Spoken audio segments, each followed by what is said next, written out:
Hey, good evening everybody. Today we'll be finishing chapter 8, electronic configurations. Oh, I can use the marker, right? Okay. So yeah, chalk is ready.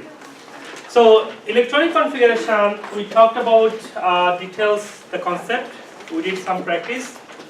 So first, I will go some refreshing, some memory of yours, and then we'll go about the periodicity, which is the different trends in the periodic table. So at the very first, we go to some common trends of electronic configuration. So let me try to draw how our table looks like. Don't laugh at me. Oh, I said no. I don't draw good.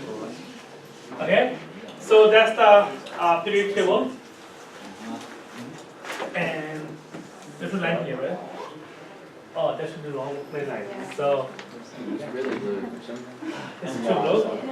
No, it's fine. Josh, dude, you got an extra pen. No, it is the blue. I don't like it. Hey, blue is every color. Yes. Pretty much similar? Yeah. Okay. So that's the periodic table. So again, to refreshing the memory, let me ask you what types of element they are. These guys are. The transition metal. Transition, right? And we have the Main group. main group. Main group as well, right? Okay. So we'll be learning some classifications at the end of the class. Initially, we can talk what we discussed last class. It is first, so 1S, 2S, 3S. So 1, 2, the 3S, and then so if box 1, there will be S1, there will be 3S2, right? There will be 4S1, 4S2, and these are the P. How many P? Total 6. So total is just 6 P. Let me try to squeeze them up because not enough space in here. So that would be 3. So S, P, and D. What are these in the very bottom? These things. What is this? F. How F could be behaving? Like a D, S, or P? Okay, let me make it very easy. Is it metal or non-metallic? Metallic, because they came out from the D. These two boxes came out extended up to 4F and 5F. So they are mostly like a transition metals. Okay? Even though we don't do much about them, just to know that they are brief, history of them. They are like a transition. And then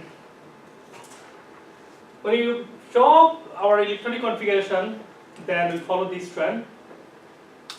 1S2, 2S2, 2P6, 3S, 3P, 4S. Instead of 3D, we use 4S. And you know why. 3 OA I say you can understand. First of all, you can memorize them, you can follow the trend, or you can see it in here. See, 4S, since it's coming 1S, 2S, 2P, 3S, 3P, 4S, and then 3D. So as you see, 4S coming 3D. 5S coming before 4D, 6S coming before 5D, like that. So let's go some practice. How about for the bromine? Bromine would be 1S2, 2S2, 2P6, 3S2, 3D10, 3S2, 3P6, 4S2, so 4P5. So if you write it up like that, that should be okay. If you write 3D first, then 4S, that should be okay. But when you filling with electron, 4S first, then 3D. Okay? And two more types, noble gas configuration, and who are the valence electron?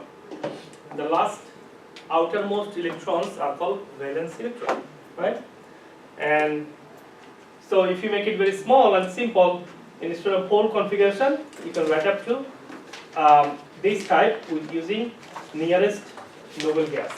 So earlier nearest noble gas is argon for bromine. So argon and then D. So and then this will be the valence electrons. So what if I ask you to write about selenium? In the periodic table, where is selenium located? Just to have a little practice. Selenium is, what is the number of electrons for selenium? 34, yes. So 34, how you start off? So that means, let me try to locate where is selenium exactly located. Selenium located first, second, third, fourth. So located here and it is third. So 1, 2, 3. So selenium is right in here. See? So this is what kind of block element it is? P block element. Why? Because it is located in a P block. So if any atom located right in this area, that would be D block element, right? D block. And this is the P block, this is the S block. So being a P block element, the outer electron will be going in the P orbital. So then when you draw the configuration, there will be selenium 34. So start from here. So this is the 1s. This is the 1s1, 1s2, 2s1, 2s2. So and this is the P. So 1s2, 2s2, 2p, 6, and then go back to 3s1, and then 3p, 6, then 4s2, right? That's the hiccup I said. So 4s2, then 3d, 10, and then 4p. So 4p, it is located 1, 2, 3, 4. So fourth box would be P4. So in here, to separate them, shear noble gas configuration and valence electron, you could write 3d10, 4s2, and then 4p4. So this is the valence electron, and this is up to that is the noble gas. So you can write it noble gas with a valence electron in short. So earlier noble gas for selenium is argon. So in argon, and then in a bracket, and then 3d10, 4s2, 4p4. So this is the noble gas, right? Any question? Okay, everybody's quiet. I think it's easy, right? Okay, so then let's move on. The new topic today is periodicity. So the properties of atom in the periodic table move periodically. The changes periodically. What does it mean that? It means that if you see atom located in here, let's go exactly periodic table. Located in lithium, beryllium, keep going. It's changing the property. It goes neon and come back to sodium again. It again same property.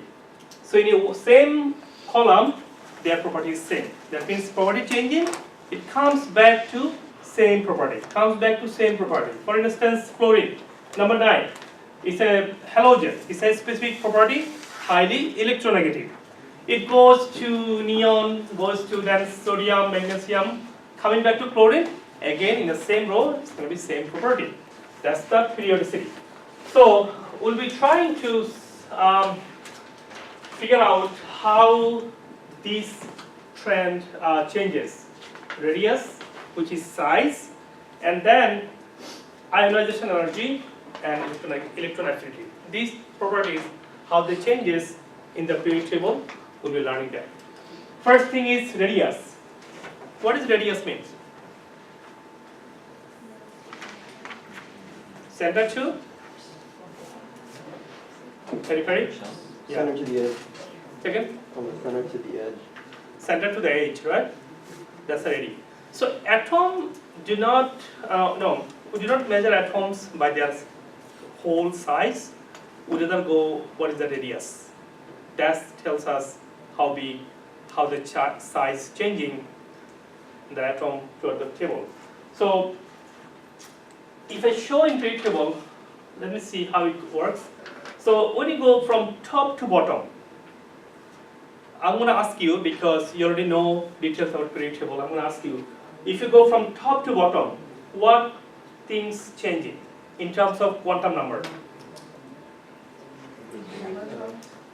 In terms of quantum number, which quantum number is getting bigger? Yeah, it is getting bigger, you're right. So which quantum number is getting more? Principal, subordinate, magnetic, spin. So level 1, what is the quantum number of principal quantum number? Let me show you, so that will be easy for you. So this is a level 1, right? Level 2, level 3. So from level 1 to level 2 and level 3, what principal number is? What is the principal quantum number for level 1? 1. And what is the principal quantum number for level 2? 2. And then 3. There you go, you know that, right? So it is getting bigger quantum number, that means energy level is getting bigger. So as energy level getting bigger, it's getting new shell, you see? It's getting bigger, bigger, bigger as it go down. Because you go across the down, top to bottom, it's getting one more energy level, one more shell. It's getting bigger. It's like a snowball. Remember snowball? So it's getting bigger and bigger and bigger, right? Did you make it? No, it's no snowman in here in this city. I was in Wisconsin last 5 years. So yeah, it's a lot of fun though. But sometimes you don't like it. Too many, too much cold, staying in the home. But it's a lot of, in the summer it's beautiful, those states.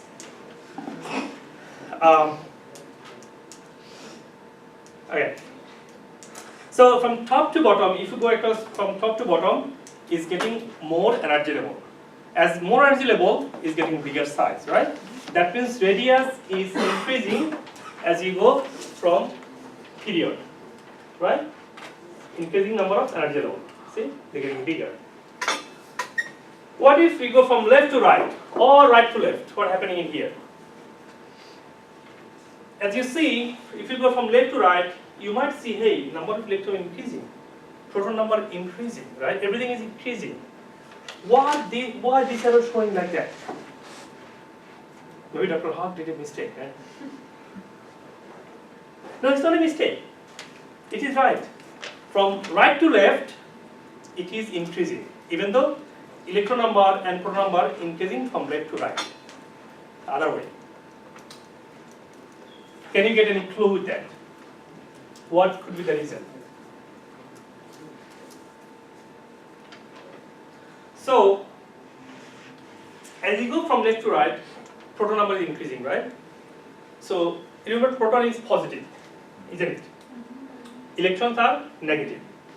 So, positive proton attracting electron like sucking electron. So, more proton, more sucking, right? So it's getting squishing out. Keep squishing, and more proton is going. So electron is not doing any effect. So more proton going, so it squishing electrons that get smaller. You can remember that? Alright. How about from top to bottom? Top to bottom already is making a shell. a shell, even though you might say, hey, top to bottom also proton number increasing, right? Yes, it is increasing, but it's making a shell, making a different, one more compartment, one more, level, one more story. Building 5 stories and 1 story. Of course, 5 stories is going to be bigger, right? In a same story, maybe there is something going on, squishing. Story can be smaller, but 5 story must be bigger than 1 story, 2 story. So this is clear, right? So let me ask you then 3 questions, okay? So look at the period table. What I have in here? I have in here is aluminum and silicon. Okay? Which one is bigger? Aluminum or silicon? Aluminum is bigger because silicon is one more electron and one more proton. As it gets one more proton, it's sucking a little bit more. Like it. Got it, yeah. So again, chemistry is a lot of hiccup. If you do not make, you see, I'm trying to give example every single critical thing. Otherwise, it's gonna be hard. Then you're gonna shoot at me. Haque is bad. I haven't learned anything. What? What do you say? I think I'll say if you don't teach us well, the ratings will go down. So I have to talk in like a different way, Yeah, keep talking book, if I memorize the book, I talk to you. That's the easy part. Trust me, it's so easy. Anyway, so it getting one more proton, getting smaller, right? So aluminum is bigger than silicon. How about rubidium and cesium? Which one is bigger? Cesium. Why is cesium getting bigger? Getting down like a snowball, getting one more energy level, right? Wonderful. So this is like a visual representation of size of the atoms in the table. You see, getting bigger, getting smaller, right? So should be good, right? We can move on. Wonderful. So bromine, selenium, and tellurium. Where are they? I got that. So bromine, selenium, and tellurium. So which one is bigger? Tellurium, right? And then selenium? Yes or no? Yes. And the smallest size would be bromine. Hey, should we pick up? If you know it, respond it, please. Don't be quiet. And ionization energy.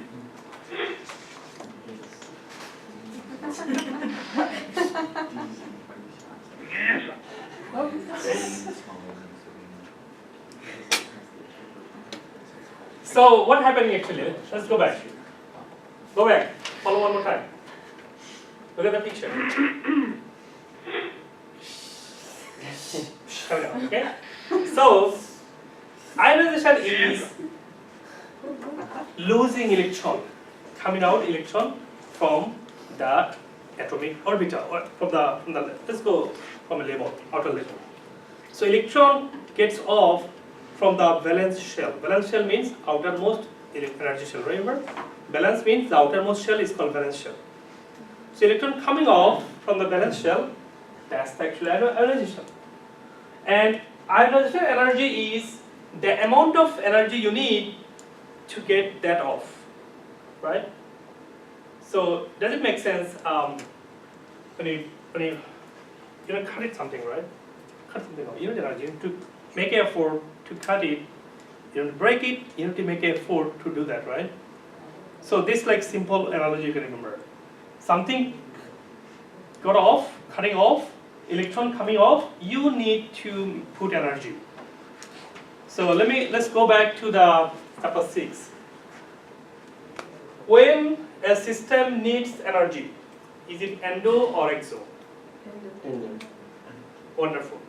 System needs energy, that's called endothermic. That means ionization energy is endothermic process. Okay?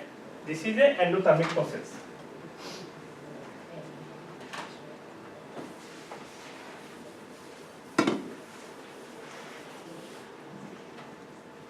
So, for instance, aluminium. Aluminium is 13, right? 13. So it lost the electron, become aluminium plus, and it become 1 electron, right? That's what happened. Electron comes off, like as you see in the picture. So, look at the periodic table, what's happening in here? What could be the trend for ionization energy? So simply, you remember. How you remember size? Right? Sucking, right? Easy to remember. How about ionization? Remember that ionization is inversely proportional to the radius. Easy to do, remember? So inversely proportional, right? Okay, when I say inversely proportional, let's see. You said that silicon is smaller or bigger? Smaller. So if ionization is inversely proportional, now tell me which one ionization would be easier. So this is smaller size, that would be you're right. So silicon would be bigger ionization energy, because that's inversely proportional. You know, we talked about that silicon is smaller size. That means it needs more energy to ionize electron than you do with the aluminum. See? So what is the reason behind it? The reason behind it, so the reason is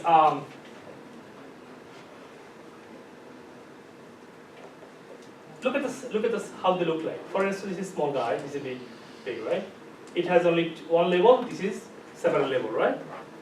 When you have several level, the valence electron is way far than nucleus, isn't it? Nucleus is here, valence electron is here, you see? So, how about in here? Nucleus here, the electron is there, it's very close. It can hold it strongly, right? When it comes to bigger, that's easy to lose. Easy to lose. So, that means the getting smaller size, more attraction, easy to hold the electron. So you need more energy to lose that or to take off the electron.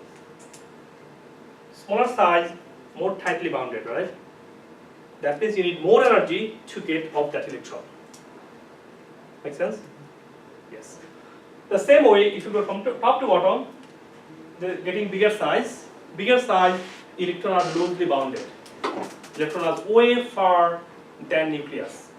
So that will be easier to lose electron. Remember that something is not in here, but I need to talk about that. So when electron is losing easily, that means ionization energy is less. That means that atom is more reactive than the other one. Now I'm going to ask you a couple of questions. I have a barium and I have a strontium. Which one are bigger size? Barium. Which one have higher ionization energy? Strontium. So which one is reactive than the other one? Barium. Wonderful. You guys are awesome. So because barium is bigger, electron is loosely binded, so it's gonna lose easily, get off easily. If electron comes off easily, that is more reactive. You see, if me and Imad is sitting here, if something happened in here, who is gonna go quickly help there? Imad. Why? Faster. Skinny guy, right? Yes. So he can move up very easily than I do. You know? So that's the relationship between size, reactivity, and ionization energy, right? And you see the trend. You see, energy is it decreasing? 3.9. This was 13.6. you see increasing. It was 8.3, it was 11.3. You see increasing. There is some hiccup. I said that should be always, but we're talking about the general trend. Okay. Now we compare how it is inversely proportional. Inversely proportional, you see size increasing, right? But energy is decreasing. You see that makes sense? Size decreasing, but energy increasing, isn't it? So they are inversely proportional, size and ionization energy. I hope it is clear. Now we go first, second, and third ionization energy. Atom can lose number of electrons. Aluminum is, have you seen aluminum is 3 plus? You know that, right? Aluminum is 3 plus, right? But sodium is 1 plus. What does it mean? It can ionize 3 times, or it can lose 3 electrons. We'll talk about that next class. Why it's losing 3, why it's losing only 1 electron. Right now here we can see 3 plus and 1 plus means 3 ionization possible. 3 step or 3 times or 3 electron. And this one is only once it ionizes. It could be ionized more, but it needs more energy. So the point we need to understand that ionization energy increases if you go more. For instance, first ionization, it would be like 20 kilojoule. I'm just making it up. And then 2, aluminum plus, so if lost is 1, it will be 12, right? You see? Always in bracket, in the right side is called number of electron, right? So now here is 12. If it lost 1 more, that would be aluminum 2 plus 11 plus electron, right? See? It can lose 1 more electron. Aluminum 2 plus, which is 11, it become aluminum 3 plus 10, right? Plus electron. You see? So now tell me, first one 20, second one would be getting more or less. Let me make that. Actually, it's gonna go high. So let's go 100. No, 100 kilojoule. So you see, as it going more ionization, energy needs more energy. This is gonna be plus, right? I'm not writing negative plus because plus means endothermic. Remember? So ionization energy is endothermic because I give you for example, right? Something cut off you need energy. If needs energy, that's called positive. Delta H positive, enthalpy is positive, which is called endothermic. Okay. So you see, they're getting more and more. So that could be a couple of questions, in exam, like similar these. Which one have more ionization, left to right? Which one have more ionization? If you have reaction like this, you understand that this is second ionization. That needs more energy than first one. This needs more energy than others because it's the highest ionization steps. So let me give you a horrible example I want to give you. You must like my examples, right? Love them. Okay. Suppose a mother, right? She has 3 children. Okay? What happened? Someone abducted 1 child. She goes crazy. That's crazy. How she's gonna feel? Sad. Sad. Let's bring the analogy right in here. First ionization, she was shocked, right? Because someone have 3 baby, you can catch 1 baby, you can adopt it, but I know you don't. It's a totally different story. In second, when she lost 1 baby, what's she gonna do with the other 2 babies? Hold them closer. Very hold closer, very cautious, very sincere, right? Oh my God, I can't lose my baby anymore, I saw I know someone lost first baby and second baby, and she passed away. No, let me tell you more what exactly happened. First baby lost, his older son died. And second baby was the younger one, he's maybe 7, 8 years old, he died. And then her husband died within a few months. I thought the man is She was cursed. So I thought man is a stronger heart. Man should be strong, right? Then the guy passed, her husband, and she got crazy. She was crazy for a few years, and after a few years she passed away because she was crazy, eating, jumping, playing, I mean crazy playing. I mean, not like playing in a tennis. Anyway, go back to the analogy. Yeah, it's story is sad. I haven't seen anybody like that happen. And I don't want that happen to anybody's life. I'm a father. Anybody's become parents? I don't know. Until you become father, you don't know what is fatherhood means. You don't know what father feel, You don't know what father is feeling about you. It's so much. Okay, anyway, we'll talk about that later. Remember we have a health class? Health class, we're talking about that. Did I say we're health class? You guys are required to take a health class from me. Health and disease. Okay, we'll talk about that later, okay? Sounds. Yeah, got it. Someone able to read my mind, right? Good people, I'm happy. So, she lost first child, right? What's she gonna do? Josh, you said that. Someone lost first child. What's she gonna do then? Hold them very closer. Do you think someone can abduct second one easily? No. Need more energy to abduct second one. How about the last one? Even more. After losing second child, she's gonna be very serious. No, I can't lose my last baby, right? So, can you remember this story and then you can get the right answer? It's not a fun class, it's like to make things easy, So many things in this chapter, I'm trying to get examples, okay? Wait, you always my pointer. So, second, third, analysis energy, and so in earlier slide, I have some analogy for you. You play with that, okay? Play with it. Some little bit games. And then you can play with it at home. So this is the summary of analysis, how analysis goes, okay? It's kind of summary for you. You take a look. Let's move on. Noble gas. Who's the noble gas? The last one. That one is right. The last one, right? That's for the noble gas. What does the noble gas mean, guys, by the way? Non-reactive. It doesn't react. Very good. It doesn't react. What else I can see? Is a someone you always follow. That's an example I give, by the way. Like if you like the actress, when I was young, South Asia, crazy about the cricket. Have you heard the cricket? Oh, I talked about it a little bit, right?